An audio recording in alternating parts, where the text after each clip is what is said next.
नमस्कार दोस्तों, मैं सतीश सुमन आपके अपने YouTube चैनल में आपका स्वागत करता हूं। दोस्तों, हमने पिछली वीडियो के माध्यम से पढ़ा था सुप्रीम कोर्ट के बारे में, उसके गठन, उसके न्यायाधीशों की नियुक्ति, उनकी कार्यावधि के बारे में पढ़ा।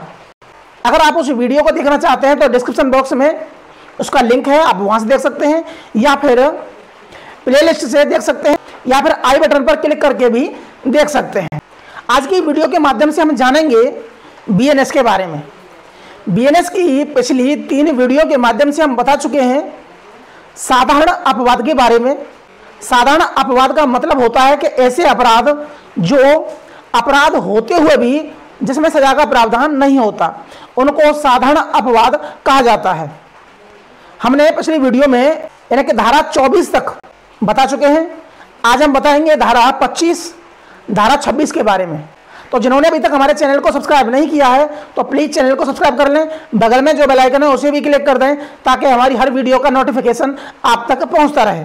साथ ही आप अपने बहुमूल्य कमेंट के माध्यम से हमें अवगत जरूर कराएं कि हमारी वीडियो कैसी है।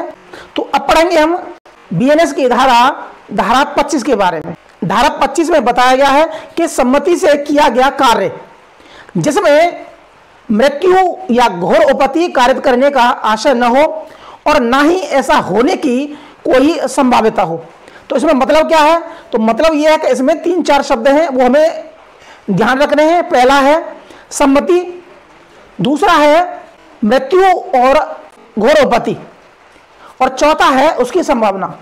ऐसा कार्य जिसमें दोनों पक्षों की या उससे ज़्यादा पक्ष भी हों, उन सब की सहमति हो, सम्मति हो, रजामंदी हो, और उस कार्य करने में किसी भी तरफ से मृत्यु कारित करने का या गंभीर चोट पहुंचाने का आशय न हो और ना ही ऐसी संभावना हो कि ऐसा कार्य हो जाए और वो कार्य हो जाता है। तो इसमें किसी भी पक्ष की कोई गलती नहीं है, कोई अपराध नहीं है।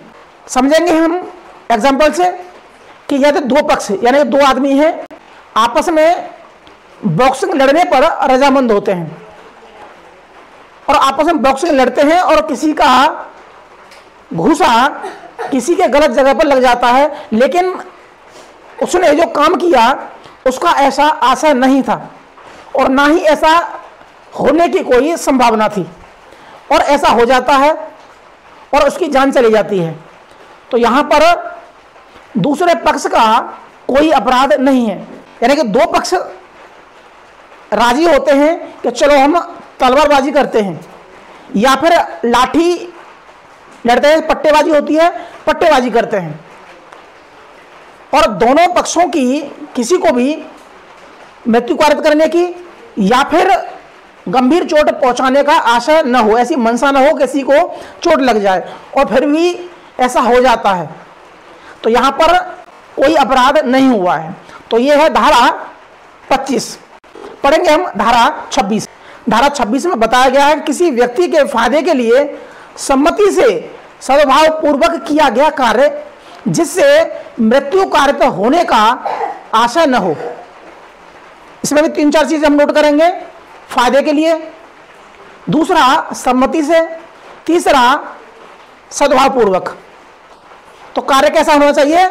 सम्मति से होना चाहिए, दूसरा किसी के फायदे के लिए होना चाहिए, और तीसरा वह कार्य सद्भाव पूर्वक होना चाहिए।